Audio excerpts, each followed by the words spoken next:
ერთისაგან მეორე კაცის დაჩაგვრა მძულდა ბავშვობიდანვე ვერ ვიტანდი ამას. გასაჭირში და განსასწრელში ჩავარდნილი კაცი მებრალებოდა.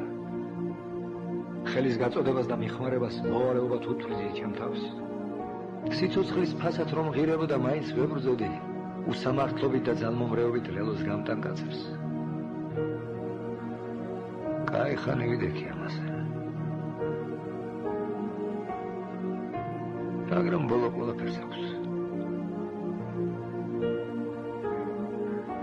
დაუკვირდი ჩემს აქციელს და იმ ადამიანებსაც მე რომ გამოვადექი რამეში შველა იყო დაცვა თუ ხსნა. ზოგმა ბოროტებით გადაეხადა. სხვა მიმაზე უარესი ჩაიდინა, რასაც ავაცდინე. ვიღაც თვითონ გახდა მოძალადე და ჯალათი ჩემი წყალობით ღონე რომ მოიკრიფა იმის მერე. არ ის ლაპარაკეთ.